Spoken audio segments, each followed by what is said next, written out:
Bienvenue sur Valamano. Aujourd'hui, c'est le Stammtisch, c'est l'heure du Stammtisch.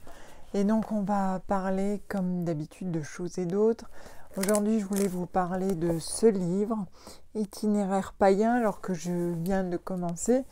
Mais il y a déjà des choses à dire dessus. Bonjour Morticia, donc je vais attendre que les personnes arrivent. Bonsoir. Bonsoir. Bonsoir Célie, bonsoir Ethel. Bienvenue. Donc aujourd'hui, comme je le disais, on va parler un peu paganisme, mais aussi un peu tarot. Enfin, pas que tarot, oracle. On m'a posé une question de façon un peu indirecte sur les tarots. Quelqu'un qui avait un jeu depuis longtemps, mais qui ne savait pas trop quoi en faire. Elle l'aime beaucoup et pourtant, elle n'arrive pas à se connecter avec. Donc on va en parler en deuxième partie.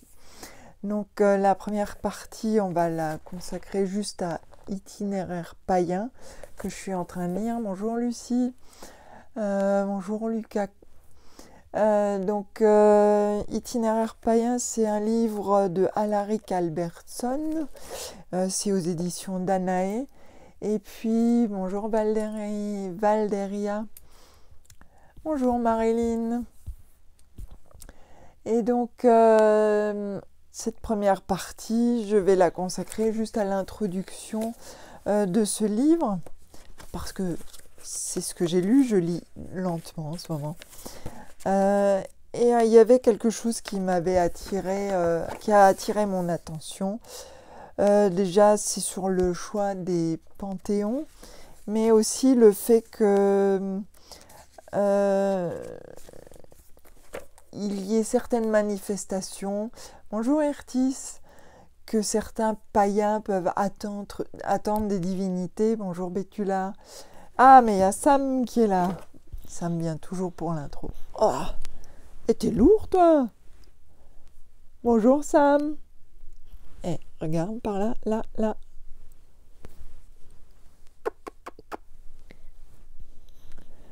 C'est ma petite peluche préférée.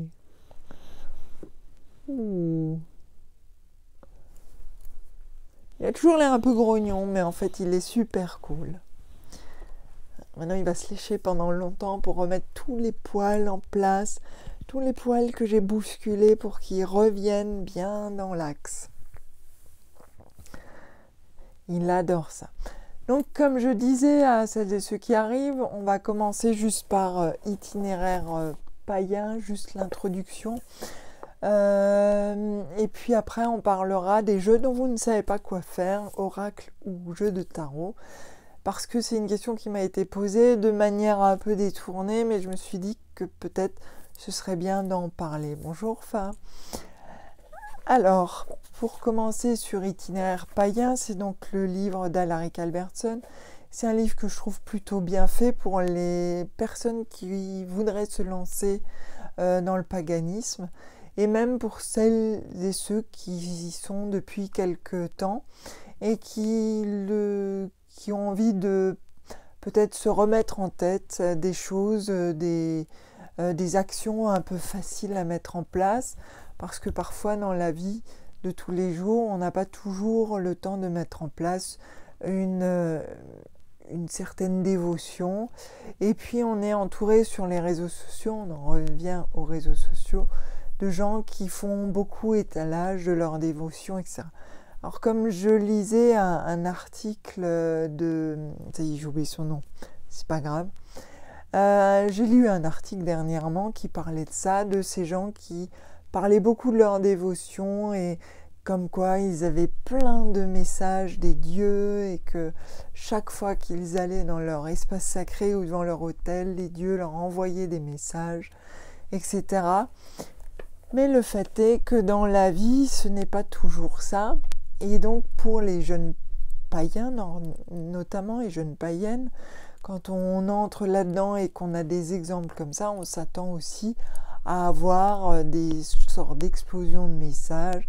Parfois, c'est des choses assez hardcore, des espèces de transes. Enfin, moi, j'ai déjà lu des choses... Alors oui, bien sûr, ça peut arriver, c'est important. Mais je crois, oui, je suis surtout très éclairée par ma lampe. C'est pour ça que j'ai l'air fatiguée. Et peut-être aussi parce que les hormones travaillent et donc elles me pompent un peu d'énergie en ce moment. Et elles me pompent un peu l'air tout court. Donc oui, je peux avoir l'air un peu fatiguée. Peut-être un peu anémiée en fait.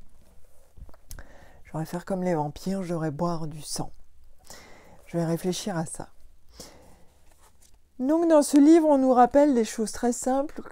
Le fait d'avoir un espace sacré n'implique pas d'y aller tous les jours. Le fait d'avoir un dieu ou une déesse n'implique pas qu'elle vous envoie des messages tous les jours non plus. Vous pouvez très bien passer tout un moment sans que la divinité échange avec vous et ça n'est pas très grave, ça ne veut pas dire que le lien est rompu, c'est juste que parfois la vie fait qu'on ne peut pas être totalement dans la dévotion. Alors j'ai pas lu encore tout le livre mais c'était intéressant. Il dit la réponse du dieu ou de la déesse se manifeste rarement de façon audible, même si ça peut arriver. On peut aussi ne rien ressentir du tout, et ça c'est bien de le dire, parce que chez certains que l'on peut suivre sur les réseaux, on a l'impression qu'on doit absolument ressentir toujours quelque chose. Bonjour à ceux et celles qui arrivent, et hélas, on ne peut pas toujours ressentir des choses parce qu'on est fatigué, parce que c'est pas le bon moment, parce que on est là juste un peu dans une dévotion rapide entre guillemets. C'est pas non plus le fast-food, hein, mais il y a des fois où c'est comme ça. Donc il explique bien que cette expérience extrême n'est pas quotidienne, n'est peut-être même pas hebdomadaire, et donc il faut s'enlever ça de la tête si vous commencez dans le paganisme. Moi je dis toujours que ce qui est important, c'est de se sentir bien avec sa spiritualité et que c'est à vous de la gérer et de la temporiser comme vous pouvez et comme vous avez envie de le faire. Parce que parfois, la vie fait que on ne peut pas, pour X raisons, une famille, des enfants, bonsoir, bonsoir Louga, bonsoir Chloé, bonsoir Couronne de Laurier. C'est bien, j'ai mis mes lunettes cette fois, je lis vos noms, c'est bien. Donc on peut, le fameux « j'ai été appelé » est très rare. On est rarement appelé par un dieu. On peut s'intéresser à un dieu ou une déesse et se dire que peut-être on a un lien avec et que le lien peut se faire. On peut être appelé dans ce sens-là, c'est-à-dire que on peut s'intéresser, je ne sais pas, à un dieu quelconque. Alors les plus connus sont Hécaté, c'est quand même la plus classique en ce moment, parce que vous en avez entendu parler, parce que vous avez lu dessus, et vous dites « Ah, Hécaté m'intéresse ». Ça ne veut pas dire qu'elle vous a appelé, ça veut juste dire qu'elle vous intéresse, ça ne veut pas dire qu'elle va vous répondre. Et il ne faut pas attendre justement de réponse. Il faut voir après si vous arrivez à vous connecter avec son histoire, ou l'histoire du dieu ou de la déesse, qui soit d'un panthéon nordique, d'un panthéon plus germanique, qu'importe, grec, égyptien. Il faut aller là où vous sentez qu'il y a quelque chose. Ah, oui, je ne suis pas un dieu encore, mais c'est gentil. Je fais donc, je suis appelée, enfin j'appelle, mais je ne suis pas encore une déesse, j'aimerais bien. Ce serait pratique pour certaines choses, mais hélas, ce n'est pas encore le cas. Je vous le dirai si un jour je mute. C'est comme je viens d'avoir mon deuxième vaccin en plus. Peut-être que ça va me faire muter. Je vais peut-être devenir une sorte de divinité, je ne sais pas. J'attends toujours la transformation. Bonjour poule, bonjour la fille au corbeau. Donc, dans cet itinéraire païen que je vous conseille, surtout si vous débutez dans le paganisme et que vous ne savez pas trop par quoi commencer, je vous conseille de commencer par ce livre, Itinéraire païen, et puis ensuite l'autre dont j'ai oublié le titre. Je regarde par là parce que j'essaye de voir si j'arrive à le lire dans ma bibliothèque. Et non, parce que même avec les lunettes, il est trop loin. Non, fait et rituel théorique, c'est pas ça. La voie du paganisme. C'était la voie du paganisme. Commencez d'abord par Itinéraire païen et ensuite lisez La voie du paganisme qui est bien fait aussi. Ça sera deux choses complémentaires parce qu'il y a deux visions culturelles un peu différentes sur le paganisme, puisque Itinéraire païen, non, La voie du paganisme est plus américain. Et on le sent tout de suite, même si j'aime beaucoup l'auteur, dont j'ai oublié le nom évidemment, je vais essayer de le lire, non, il fait trop sombre. Et donc, il a une vision plus américaine, un peu plus grandiloquente, c'est un peu plus américain, quoi. C'est un peu moins la bonne franquette. Et donc, Itinéraire païen, pour ça, est bien fait parce qu'il est plus doux et plus européen, plus dans notre culture à nous. Et donc, il y a quelque chose de plus cool et qui correspond peut-être mieux à ce que vous avez besoin de lire. Non, c'est pas Scott Cunningham, c'est un auteur plus récent qui a un blog très intéressant aussi et qui est druide. Et par contre, Scott Cunningham, après, ça, vous pouvez le lire encore plus tard, surtout si vous vous intéressez à la Wicca. Scott Cunningham, faut le faire venir, je pense, encore après ces deux livres d'introduction, parce que je crois qu'il faut déjà voir si cette spiritualité vous intéresse. Parce que peut-être vous vous y intéressez pour une mauvaise raison, ça arrive, parfois on s'intéresse à des trucs. John Beckett, merci Verveine, c'est John Beckett. Donc, et merci les oracles aussi. Oui, John Beckett. Donc John Beckett a une vision plus américaine, il écrit des choses vraiment très intéressantes. Donc je vous conseille le livre qui a été traduit en français aussi, je crois, aux éditions Danae, mais de commencer vraiment, si vous êtes débutant, par Itinéraire païen. Donc, et vous allez voir que c'est beaucoup moins lourd que ce que certains et certaines peuvent montrer. Alors je comprends parce que quand on est dans la dévotion, forcément, on est très pris par cette dévotion et certains en font beaucoup, voire des tonnes sur les réseaux sociaux. C'est un peu ce dont on parlait la semaine dernière sur la pression des réseaux sociaux, mais là aussi elle peut se jouer parce qu'on se dit « Ah mais finalement c'est pas pour moi, parce que je ne suis pas appelée, parce que je n'ai pas de message ». Non, un dieu, une déesse, une divinité, un guide, un ancêtre ne va pas vous envoyer des SMS tous les jours, ni vous parler dans votre tête tous les jours, ni vous n'allez pas faire la claire audience tous les jours, mais ça n'empêche pas de commencer à travailler avec, de construire une relation de façon cool et puis à votre rythme.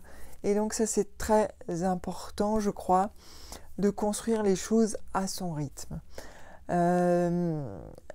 Et parfois, je trouve que certains païens plus avancés sont parfois un peu durs avec ceux et celles qui rentrent dans le paganisme ou qui ont un paganisme qui est un peu plus light que le leur, et je les trouve des fois un peu durs avec les gens qui sont un peu plus light, parce que tout le monde n'a pas le même rapport à la divinité, à la spiritualité. Tout le monde n'a pas le même apport culturel, tout le monde n'a pas les mêmes envies non plus dans cette recherche de spiritualité. Donc je trouve toujours agaçant quand les gens vous engueulent presque en story pour vous expliquer des choses sur les divinités, les ancêtres, etc. Je crois que chacun, et on doit respecter ça, a son propre rythme et sa propre manière de développer ça. Et donc, en plus, quand on est vraiment nouveau, je trouve que c'est très perturbant. Enfin, moi, si j'étais nouvelle dans le paganisme, ça me perturberait beaucoup de me faire presque engueuler dans certaines stories, comme ça, et se dire « Oh, j'ai mal fait ». Et non, parfois, c'est juste une question de culture et tout simplement de choses qu'on a envie de vivre. Donc, il faut toujours être très prudent je pense, en tant que vieux et vieille païen, dans ce qu'on dit et la façon de le dire et la façon de l'amener. Voilà, en plus, c'est vrai, comme Célie le dit, le chemin spirituel est propre à chacun et on n'a pas à juger les autres. On est là en fait pour donner des conseils, pour donner des pistes, pour donner des ouvertures. Mais comme je l'ai lu récemment, peut-être chez John Beckett justement, je ne sais plus, si j'avais voulu suivre des règles, je serais restée dans la chrétienté entièrement, avec des règles bien définies, des choses bien définies. Mais c'est assez, voilà, comme le dit Jeanne, c'est assez intime. Et donc, je ne crois pas qu'on soit là pour juger l'autre. On peut amener des choses nouvelles, rappeler des choses, peut-être ouvrir des portes. Mais le côté un peu agressif, comme ça, qui me perturbe, moi, personnellement, dans les stories, c'est toujours un peu perturbant.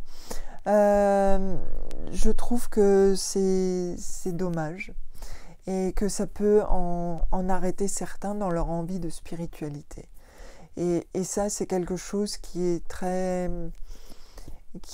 à surveiller par nous, vieux païens, vieilles païennes, ou vous pouvez mélanger ça comme vous voulez. Et donc, il faut qu'on fasse attention. Alors, au début, je l'ai fait parfois aussi. C'est pas grave, on peut toujours prendre un cours. De toute façon, il y a une deuxième partie aussi. Donc il y a un replay en plus.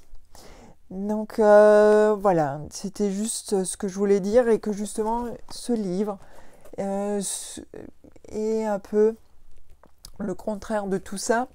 Donc, celles et ceux qui se posent des questions et qui ont envie de réponses un peu cool, sans qu'ils aient l'impression qu'on les engueule, je vous conseille Itinéraire païen. Ça vous changera des vieux et des vieilles païens qui vous engueulent en story. Salut Mélusine. Ah bah ça m'est revenu. Je crois qu'il est venu te dire bonjour. Et tu dis bonjour à Mélusine. Ça fait 2 fois que je pense toi, il va en avoir marre. Voilà, allez, on remet les poils en place. Voilà, tout bien brossé.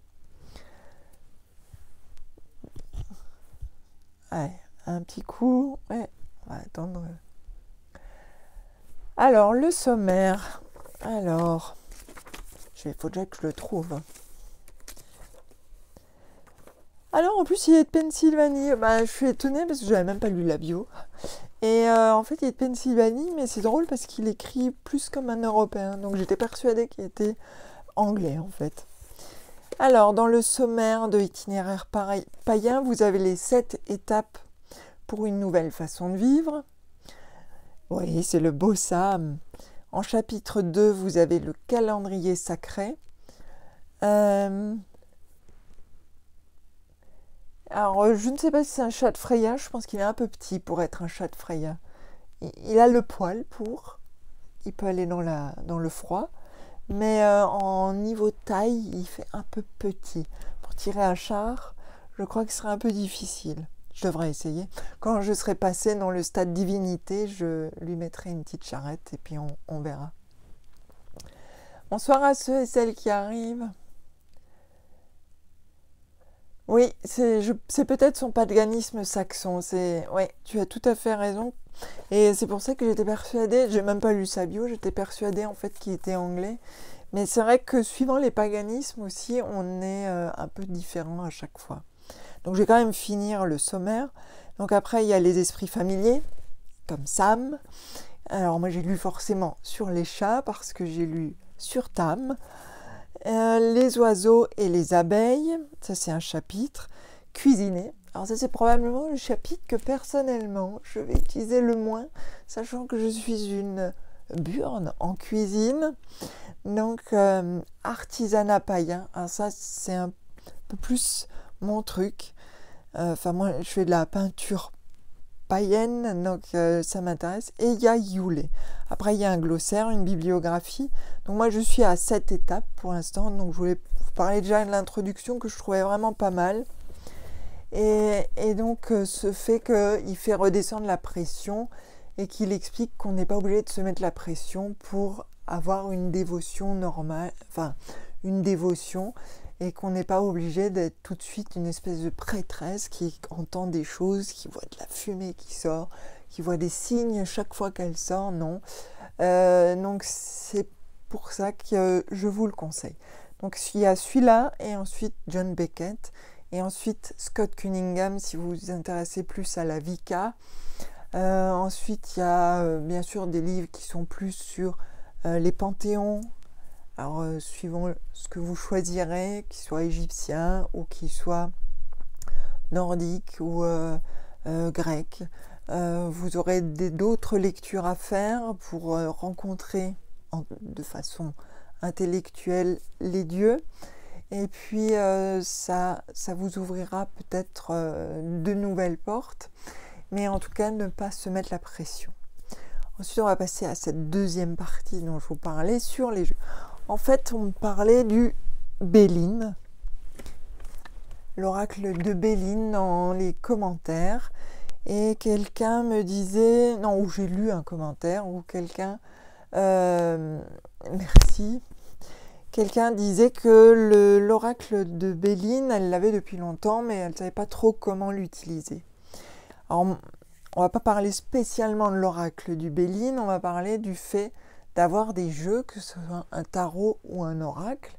Ça peut être les deux, ça peut être plusieurs jeux aussi, que vous ne savez pas comment utiliser et dont vous n'arrivez pas à vous connecter. Alors, personnellement, pour en revenir au Béline, le mien, il me sert c'est ce que j'appelle mon oracle d'hôtel. C'est-à-dire que je l'utilise uniquement pour communiquer. Ah, c'est peut-être toi, Marilyn, avec qui je parlais du Béline, alors. Je sais plus si c'est toi. Enfin bref, il y a quelqu'un avec qui on parlait du Béline et je lui ai expliqué que chez moi, il servait d'oracle avec les dieux et ça me permet de communiquer avec mes guides.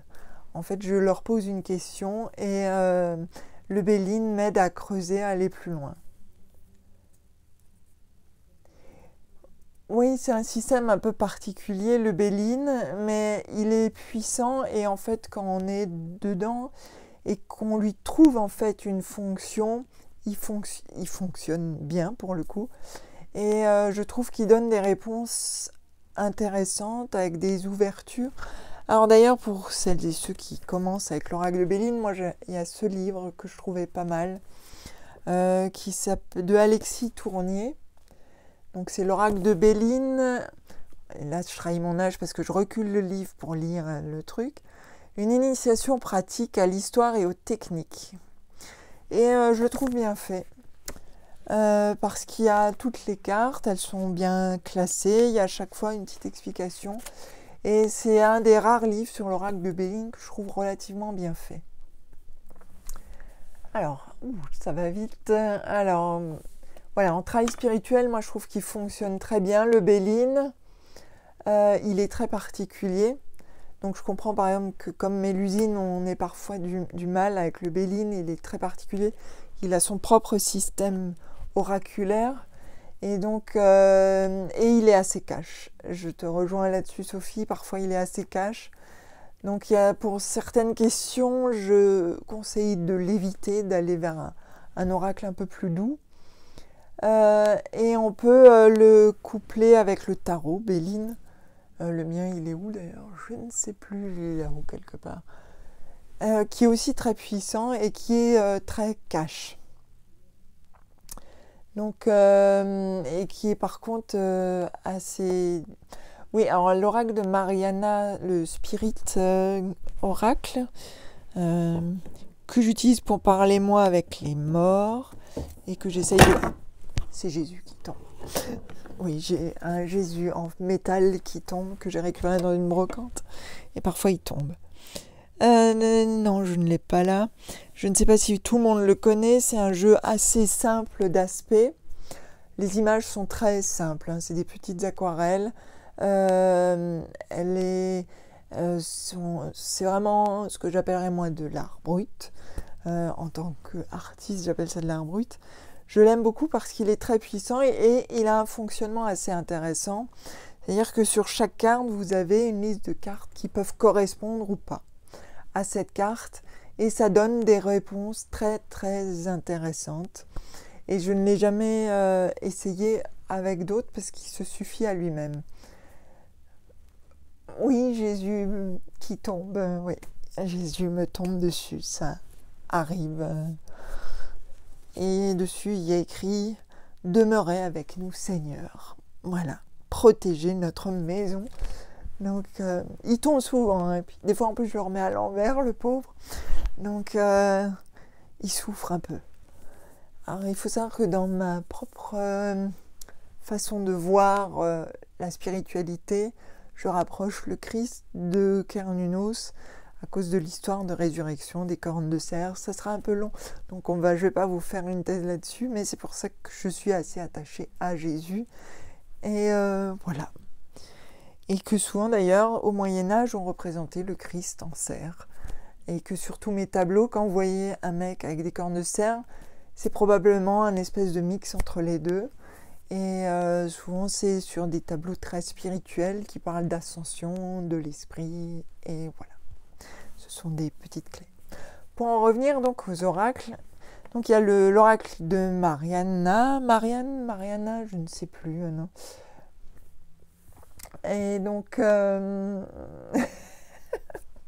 et voilà, ouais, ça finit bien, moi je trouve. Et voilà, ça finit toujours bien. C'est une bonne. Alors il faut que vous sachiez que mon chat est en train de dormir à côté de moi sur mes pantoufles, sur une pantoufle en forme de cerf. Voilà, comme ça vous pouvez rire. J'ai des pantoufles en forme de petit cerf aussi. J'ai même Cernunnos au pied. Et Sam dort sur l'autre. Et donc le spirit, l'oracle spirit de Mariana, je vous le conseille pour ceux qui ne connaissent pas. En plus, il est sorti une récente édition pas très chère parce qu'il était très dur à trouver pendant longtemps. Donc je pense que les droits ont été cédés. Je ne sais plus quelle est la maison d'édition qui l'édite. Ça doit être Trajectoire. Parce que je crois que c'est dans la même boîte que ça, que mes images saintes. Parce que j'ai aussi des images saintes. Mais moi j'ai tout. Hein. Tu viens dans mon espace sacré, tu as l'impression de venir dans une boutique ésotérique. Hein.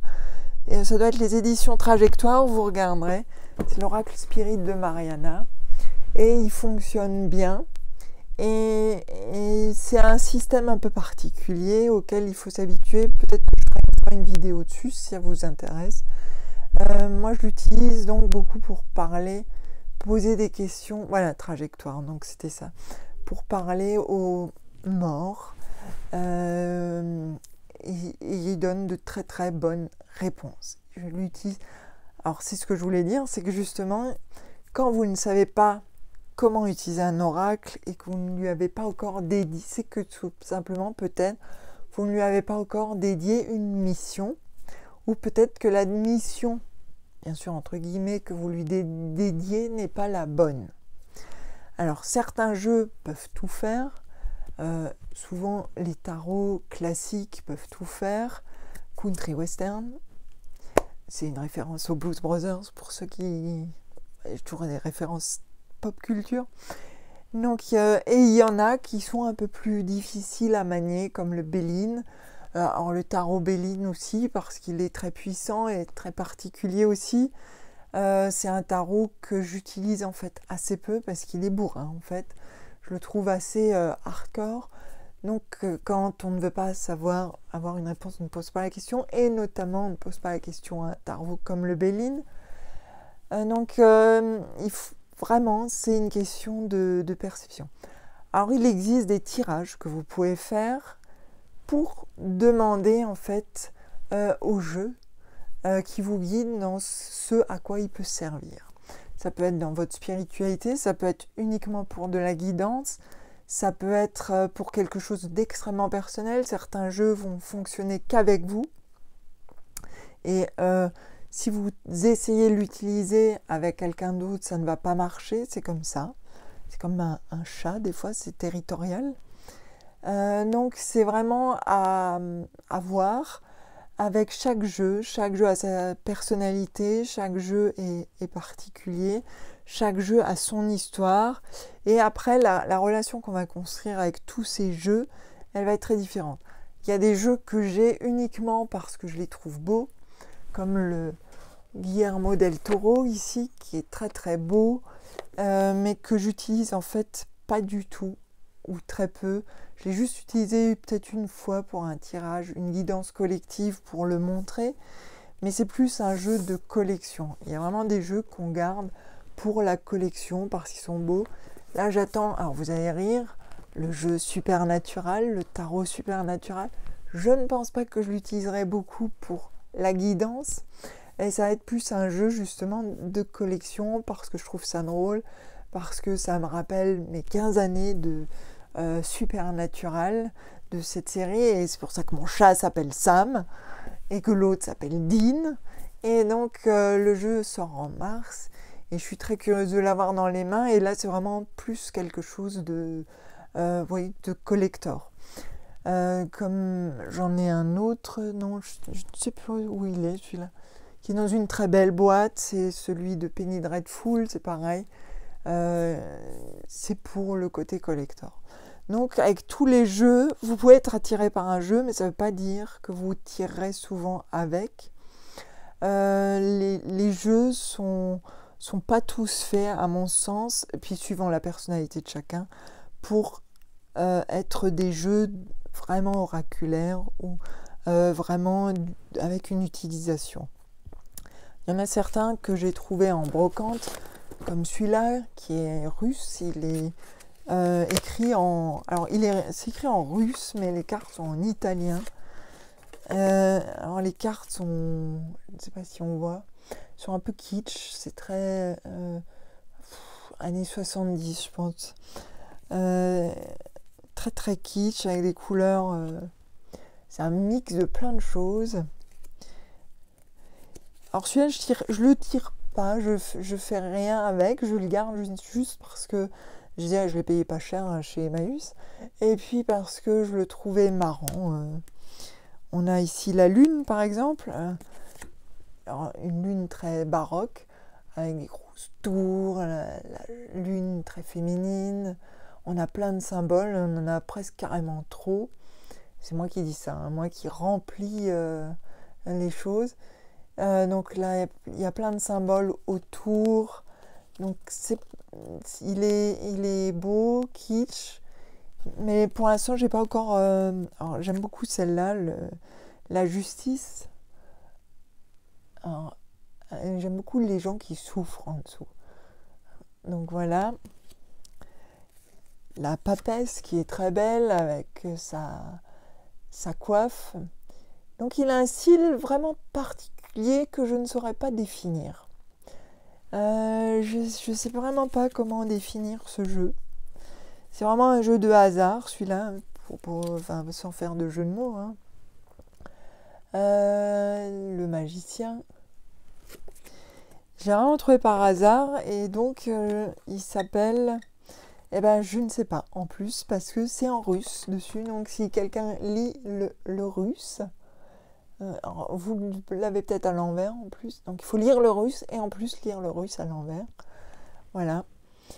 Et c'est en tout cas édité par US Games, qui est un grand éditeur de tarot. Et donc ça reste le tarot mystère. Donc je ne sais pas, il n'y a pas le livret non plus. Le livret a disparu. Alors la mort aussi est très heroic fantasy. Avec des couleurs... ça me rappelle certains illustrateurs d'Heroic Fantasy des années 70, allez, début 80, avec ces couleurs... là, on dirait presque Skeletor. Je ne sais pas si quelqu'un se souvient de Skeletor. Donc voilà, des fois, si vous allez chez Emmaüs, fouillez, parce que parfois, on trouve des choses un peu mystérieuses comme ça. Et j'ai pas encore pris le temps de chercher... son origine, son nom, le monde aussi, avec un Ouroboros un peu dragonesque. Alors la maison Dieu, on arrive à la maison Dieu. Si vous sortez de la maison Dieu et que vous êtes un peu triste en ce moment, Je pense que ça va pas spécialement vous remonter le moral. Alors déjà, moi, la maison Dieu, ça me traumatise. Mais voilà. Ah ben, oui, je te ferai une photo. Les oracles de Nastia, je te ferai une photo parce que je serais très curieuse de voir. Parce que, hélas, je ne lis pas le russe. Je suis totalement nulle en langue en plus. Donc la maison Dieu, là, je la trouve... Si vous êtes un peu déprimé et que vous tirez ça en carte, c'est... Vous arrêtez tout de suite, je pense, de tirer les cartes. Non, je crois que la maison Dieu, c'est la carte préférée de personne. Je crois pas. Mais en même temps, elle est assez fascinante. Personnellement, je la trouve très fascinante, la maison Dieu. C'est une des premières cartes.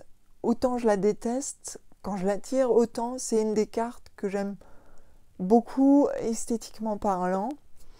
Donc c'est très étrange, cette relation à la maison Dieu, ce qui doit être masochiste un peu, je ne sais pas. Et je regarde 3 cartes. Quand je regarde un tarot, il y a la maison Dieu, la mort et la lune. Ces 3 cartes qui sont assez particulières, parfois liables, mais c'est vraiment la lune, la maison Dieu et la mort, c'est les 3 cartes que je regarde dans un jeu au départ.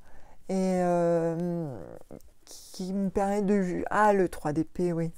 Ça, c'est dans les mineurs. Le 3 d'épée, c'est vrai qu'il n'est pas cool. Alors, le 3 d'épée plus la tour, allez vous recoucher. Je vous conseille de retourner vous coucher si vous tirez la tour et la maison Dieu. C'est qu'il est temps d'aller vous recoucher, de dormir, de faire une bonne sieste. Et Mélusine est une grande spécialiste du 3 d'épée. Je pense que je peux le dire. Et je pense qu'en fait, c'est le 3 d'épée qui aime beaucoup Mélusine. Et que peut-être des fois, c'est juste parce qu'il l'aime beaucoup qu'il vient. Voilà. Alors des fois, j'ai aussi, je ne sais pas si ça vous arrive à vous, mais parfois quand on tire les cartes, on a très peur justement de sortir une carte. Et évidemment, c'est celle qui sort. Et je crois que parfois, on arrive presque à pousser le jeu, à faire exprès de vous sortir la pire carte. En vous faisant « Ah, tu voulais pas qu'elle sorte ? Eh ben, je te la sors quand même. » Je ne sais pas si ça vous arrive, mais vraiment, ça c'est un truc qui arrive assez souvent. Et vraiment, on attend une réponse et on stresse et on se dit oh, pourvu que ça soit pas celle-là. Et évidemment, c'est celle-là. Et parfois, en plus, après, il ne se passe strictement rien. Et on a vraiment l'impression que le jeu se fout de notre gueule. Et moi, je pense qu'il y a des jeux parfois qui se foutent de ma gueule. Donc, ça arrive parfois. C'est comme ça. Et donc, je pense que voilà, ce sont les peurs qui attirent. C'est comme en spiritisme. Quand on est avec des gens qui font peur dans un cercle spirit, on va forcément toujours attraper aussi des esprits un peu chiants, les trolls des esprits en gros. Et donc, c'est pour ça qu'en général, il faut faire sortir. On en reparlera une fois du spiritisme d'ailleurs. Il faut faire sortir les gens qui ont peur. Et c'est pour ça que je dis, quand vous tirez les cartes, alors évidemment, parfois, on veut vraiment une réponse, mais essayez le moins possible de le faire en stress. Alors moi, je peux parler parce que je le fais souvent en stress, et c'est pas bien du tout. Je vous le dis tout de suite, c'est nul, c'est pas bien, vous oubliez, vous ne le faites pas. Oui, la mort de Hirti. La mort est toujours très belle. Alors d'ailleurs, Hirti, vous pouvez voir son tarot, hein, il est magnifique aussi. Elle a une très belle maison Dieu, une très belle lune. La carte, hein, n'allez pas voir, n'ayez pas les idées mal placées. Et puis une très belle mort, mais un très beau tout, vous irez le voir. Donc voilà pour aujourd'hui sur le bouquin et les jeux. Donc si vous ne savez pas quoi faire en un jeu, vous pouvez aussi le laisser reposer pendant un temps. Et puis essayer de le revoir tranquillement. Parfois, certains jeux aussi, ça va se décoincer quelques années plus tard. Il y a des jeux que j'ai gardés longtemps et puis pour finalement les utiliser plus tard, peut-être parce que ça... Alors la faute à qui si on a les idées mal placées? Je ne sais pas. Mon esprit mal placé à nos guides, peut-être qui ont aussi l'esprit mal placé, je ne sais pas. Donc, le pendu. J'en ai dessiné un aujourd'hui, non avant-hier, un pendu pour une marque de bière. Donc du coup le pendu j'en ai vu pas mal. Et donc j'en étais où maintenant? Voilà, dès qu'on parle de choses un peu cul, ça y est, je perds mon fil. La semaine prochaine, on va parler de baguette. Après le cul, la baguette. Hein. Je vais remettre Jésus à sa place parce que sinon il va retomber. Donc, si vous entendez un bruit, c'est que je l'ai mal mis. Un bruit de métal. Et donc la semaine prochaine, je vous parlerai de deux choses. Il y a la magie des baguettes de Marc Neu, parce que je suis en train de le lire et que je vais essayer de m'en fabriquer une. Je sens qu'on va rire et qu'elle va être très belle. Parce que si je fais de la peinture, plus le bricolage, on va dire le bricolage entre guillemets, je ne suis pas toujours super. Au revoir les oracles. Je t'enverrai le nom, la boîte du jeu russe et peut-être que tu pourras éclairer ma lanterne. Je te remercie beaucoup. Je te souhaite une bonne soirée. De toute façon, on a bientôt fini. Et donc, on va parler de la magie des baguettes. Donc, j'ai commencé à lire. Je me suis dit, je vais fabriquer la mienne. Ça fait longtemps que je voulais fabriquer ma baguette pour qu'elle soit vraiment à mon image. Alors, si elle a mon image, je vous dis pas la baguette que ça va être. Je pense qu'il faudra pas trop lancer de sorts. Ce sera comme un peu celle de Ron avec dans Harry Potter quand il casse la sienne. Je pense, douée comme je suis en travaux pratiques. Donc on va voir. Donc je vous dirai, je ne vous dis pas que je vous montrerai ma baguette. Une baguette c'est intime. Et par contre, je vous parlerai du livre qui est très intéressant. Et je pense qu'il pourra en intéresser d'autres. Donc je vous parlerai de ça et je vous parlerai de ce jeu, l'oracle runique d'Islande qu'on m'a envoyé, que Jeanne m'a envoyé, qui doit être encore en live peut-être, qui est très très beau. Alors je l'ai regardé ce matin, je le trouve magnifique, il y a des photos sublimes dedans. Alors je vous en parlerai, parce que là c'est pareil, pour en parler il faut que je l'intègre et que je le regarde correctement et que je prenne mon temps pour le faire, aller à sa rencontre justement.